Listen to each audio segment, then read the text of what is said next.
Forbes India, CNBC-TV18 present India Inc. on the Move. Smart Manufacturing, powered by Rockwell Automation. Hello and welcome to India Inc. on the Move Smart Manufacturing Summit by Forbes India and CNBC-TV18 in partnership with Rockwell Automation. We've seen the global demand for chemical products grow, and with that growth comes new business challenges and demands. Most chemical producers are faced with volatility in the cost of feedstock, consistent manufacturing of quality products, a complex regulatory environment, and aging infrastructure. To make things more difficult, the volume of knowledgeable and skilled workers is shrinking. Be it reviewing your process control system, upgrading your legacy system, or getting the most from data you generate, you can navigate these scenarios with a connected chemical plant. To understand in depth about how the chemical industry can leverage the full potential of technology tools, let me welcome our panelists today. Umesh Mehta, President and Chief Information Officer, PI Industries; Nitin Gupta, Global CEO, Engineering Business Tier Engineering; Bimal Puri, Senior Vice President and CIO, Fluorochemical and Technical Textile Business at SRF; Atul Govil, Chief Transformation Officer and Head, SAP and IT, India Glycols; and Sandeep Redkar, Consultant Leader, Rockwell Automation. Welcome, gentlemen, to this conversation. Mr. Mehta, let's start with you. How exactly is the chemical industry leveraging digital technology today? So digital technologies is one thing which I think and no industry can ignore. So chemical industry is also leveraging digital technologies in a big way, be it in artificial intelligence, big data analytics, drones, robotics, even the cybersecurity, cloud computing, IoT, AR, VR. So we have use cases of all these technologies being used in the chemical industry also. So just giving you an example of our company. So we use cloud computing. So we have our loads on cloud. We also use big data analytics for analyzing our data, so which we collect from our DCS plants. So be it predictive analytics, be it descriptive or prescriptive analytics, all kind of analytics we are doing using the big data analytics. We also use artificial intelligence in terms of the surveillance of the plant. Okay, so especially on the PPE piece. So whether the person or the individual who's working in a particular plant, whether they are wearing a proper gear or not. So all those things, whether the movement of the material and movement of the vehicles within the plant is as per the requirement or not. So all those things we are using. So we have a complete surveillance systems installed in PI, where we can monitor all these activities.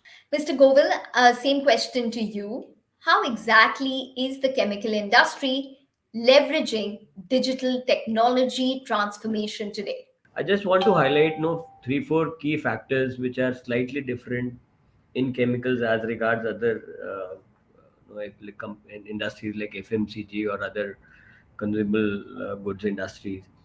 It's like one is barring operational excellence, manufacturing excellence related themes, compliance, environmental compliances, and safety aspects. Those are extremely relevant and important. And issues like fugitive emissions, how do you track them, how do you control them, and how do you continually are able to ensure that there is no such incident which is happening, and if there are any possibilities, how quickly, how much early alerts you can get so that you can act on it in a proactive manner.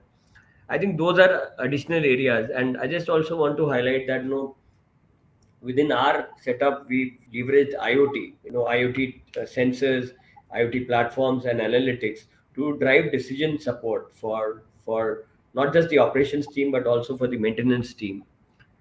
And another lever which we have seen is that chemical industries in particular are generally energy intensive, which means that for a specific unit output, it takes significant energy in terms of steam, in terms of power, and other inputs, fuel inputs. So, because of which it's extremely important that these specific energy consumptions are tracked on a continual basis, not just on a day end or a month end basis, but also on a batch wise basis. If it's a batch plant, or if it's a continuous plant, then on a throughput basis, so that no you are able to optimize the energy spent on a real time basis, rather than looking at retrospective data and then thinking that, "Oh, what we could have done." But now what we clearly see, that most of the progressive enterprises have started either doing pilots or have scaled it to full production scale deployments. And and in fact, some of the industries, like in our case, we have done the whole implementation at the production scale. Now we are moving into the next level about how do we use analytics on top of it to derive faster decision making. Mr. Redkar, over to you on this one. This is an important topic. Why exactly should digital technology, in fact, be the backbone of operations to ensure process safety? Process safety is of very deep concern to anybody who operates in chemical industry. Chemical industry uses a lot of energy. It uses toxic chemicals. It uses hazardous or combustible chemicals and carries out reactions which are, you might say, runaway reactions. So at any point of time on any day, the life and health of the people who operate these plants is at stake, and we must do everything in our power to be able to make sure that their safety is ensured.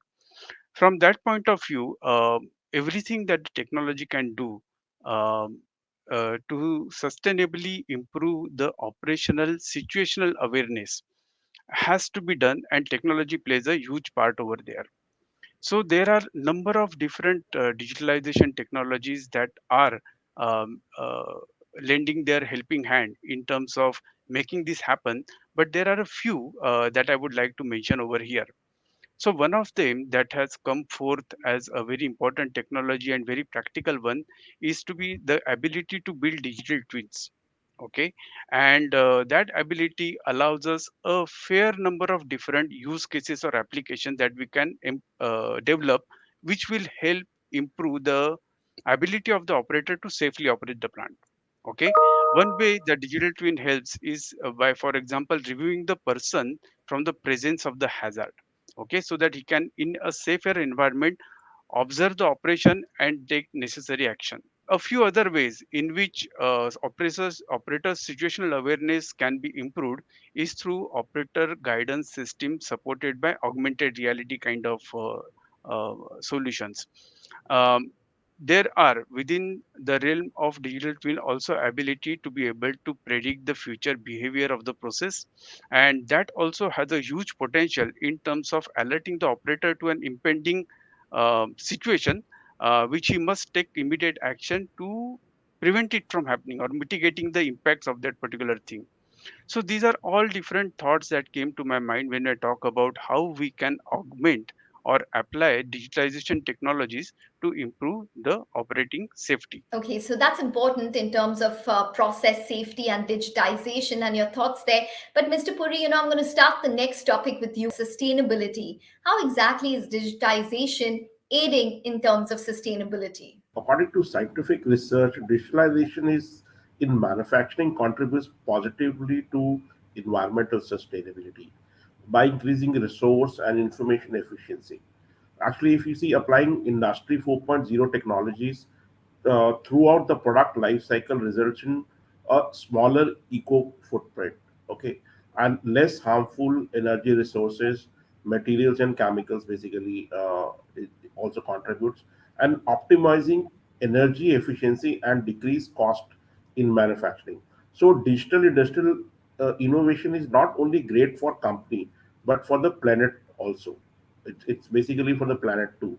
So sustainable manufacturing is very much closely associated with your all new age technology when it comes to industry 4.0 technologies. Mr. Mehta, over to you. How exactly is digitization helping in terms of reaching sustainability goals, if in case it is? So be it decarbonization of the global economy, driving business insights from environmental intelligence, or be it building a transparent and trusted supply chain. So all this is possible because of these digital technologies also.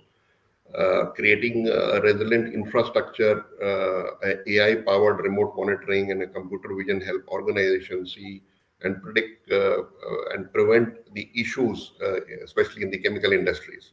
So all that is possible because of the digital technologies, and it helps in achieving the sustainability targets. Mr. Gupta, over to you. Digitization and sustainability. Do you think it's helping the companies achieve their goals? And when it comes to sustainability, I think what industry contributes to is mainly on the environmental aspect of sustainability. And for the industry, I think it's very relevant to have an end-to-end approach. So that means it's the sustainability impact across the value chain. That means starting from how they are sourcing the raw material until what is actually the carbon footprint of their end products. So it is not just during the manufacturing itself, but it is across the life cycle of the product that the sustainability aspect has to be looked at. And three main parts in sustainability are energy, water management, and product waste. And when we are able to implement certain digital technologies to avoid, to reduce, to optimize, and then to compensate in terms of any impact that we have on the environment because of our products, we are definitely able to accelerate the sustainability goals that we have set for the industry as well as for the world as such.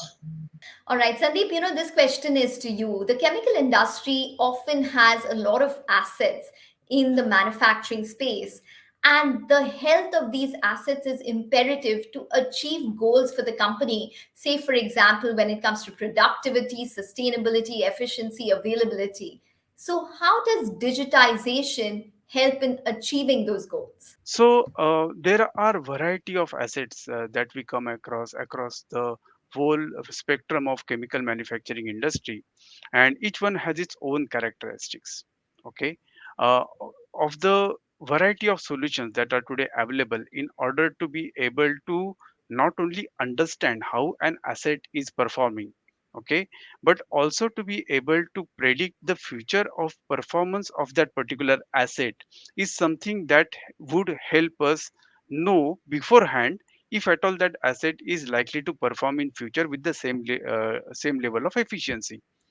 To be able to do that, we have to have sufficient sensorization on the assets itself, so that we can build a credible digital twin or a model of that particular asset, and use that using the historical data accumulated about the performance of that asset to be able to predict its future behavior.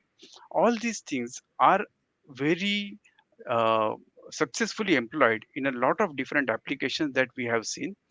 um, we have gone a little further, you might say, in terms of simplifying the implementation of such models or such predictive solutions. Okay, so that they are implemented at, you might say, lesser amount of effort, lesser amount of processing power, and lesser amount of skill to be able to manage and maintain those. Okay, and once we are able to do that, the eventual impact of that particular effort of being able to monitor and predict the health of the asset is in terms of improved availability. So lesser downtimes, more safer applications, and higher yield and higher productivity is fundamentally some of the impact that we have seen out of being able to credibly predict the behavior and performance of assets that we use in chemical industries.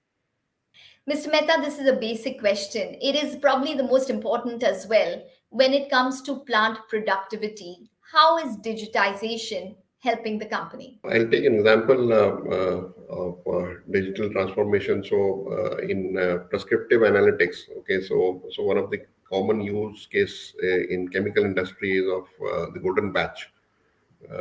So which gives you the maximum yield under particular temperature, pressure, material, raw material. So that can be achieved through digital technologies only. So you have predictive models which can tell you that, okay, under these conditions my yield is better.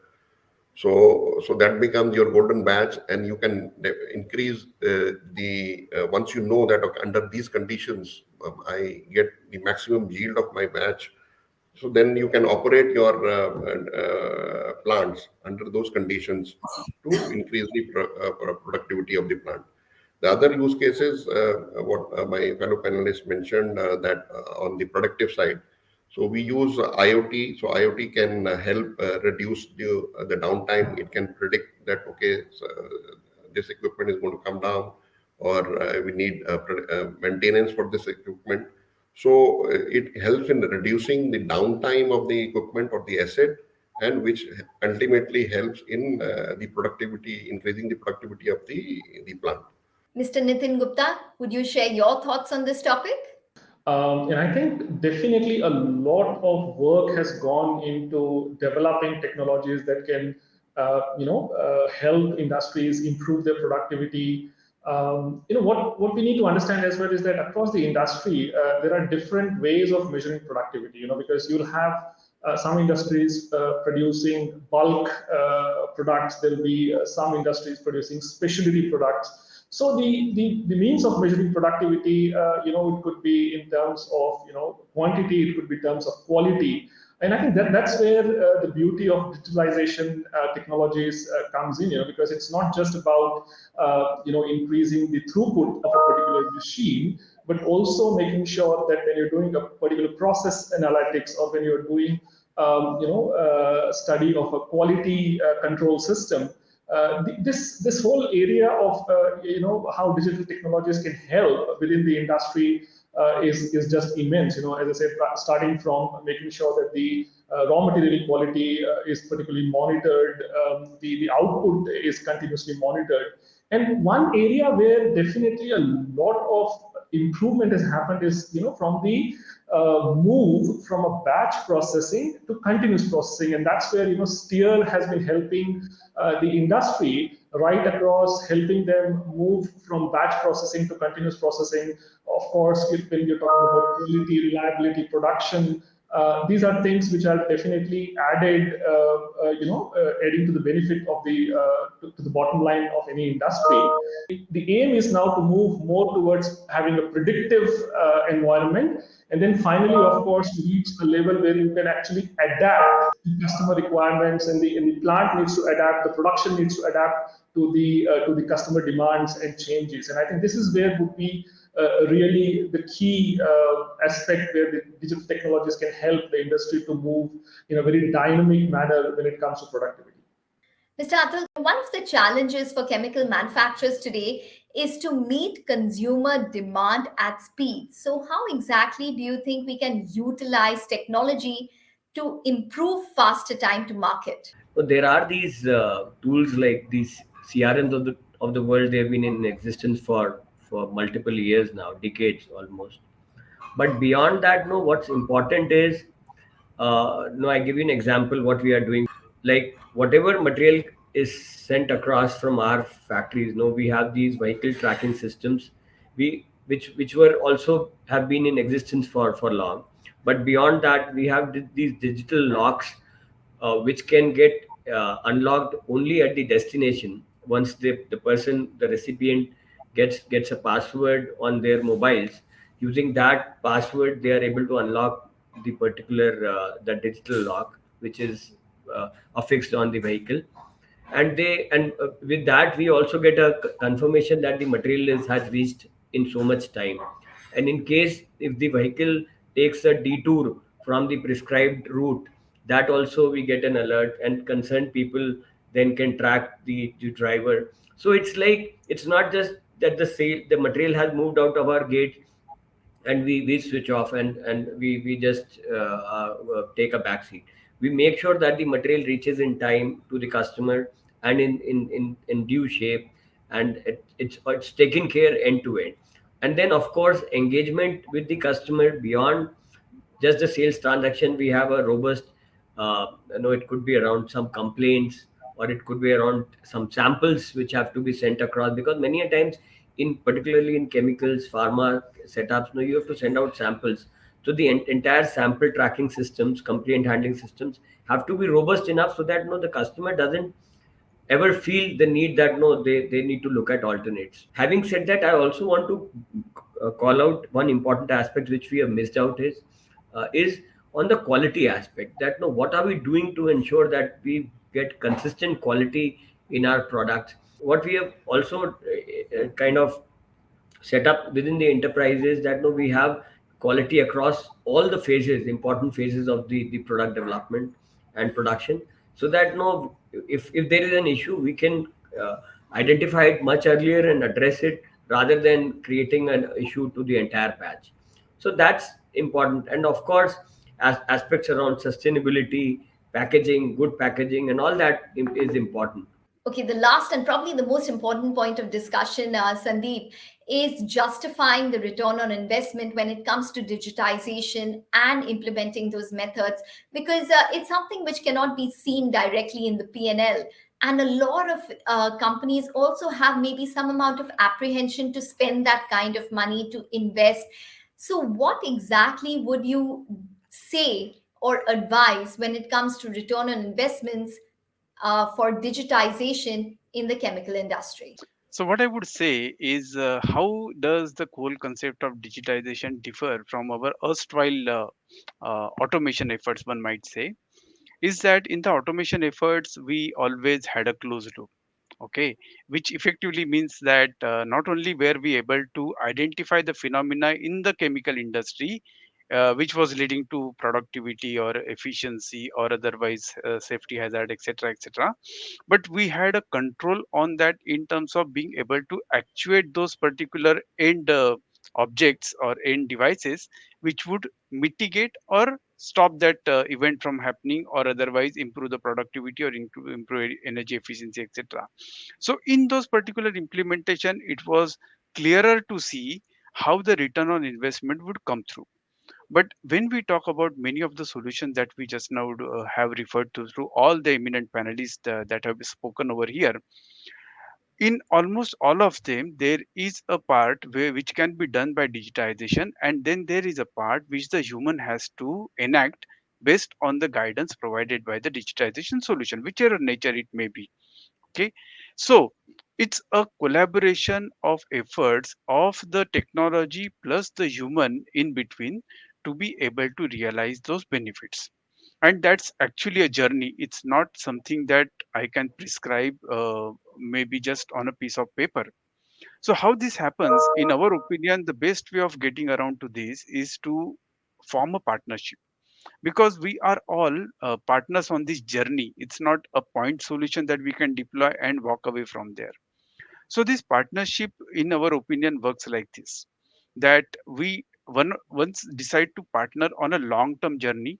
Number two, there are, for example, plant walkthroughs, interviews with people, identifying and jotting down the pain points that people have in their regular operations, which would have otherwise helped them do better in their performance. Okay, look at exactly what piece of technology, and when I talk about technology, I'm talking about the digitization technology. What piece of digitization technology would actually fit that particular use case and would alleviate the problem that the people are facing. Okay, once we have done that, we come to a specific situation where we wish to be able to say that if today is the situation, today is this is the bottom line, or this is the benchmark of that particular performance on that particular activity. After implementation of this solution, what is the most conservative justifiable improvement that is likely to be observed? Okay, and once uh, everybody agrees on that particular number, that number becomes a basis for estimating the commercial returns on investment over there. And once you have gone to and fro across this particular journey of agreeing that this look like a justifiable return of investment, because you see, part of the solution would come from the provider of the technology who's outside your organization, and part of the solution would come from participation from the people which are part of your organization, the operating organization. And both have to work jointly and actually commit. to that number, that yes, we will make this number happen through our joint efforts. All right, on that note, thanks, gentlemen, for joining in to this conversation, which has been extremely fruitful to assess whether or not digitization is important and how important it is in the chemical space. Forbes India, CNBC TV18 present India Inc. on the Move. Smart Manufacturing, powered by Rockwell Automation.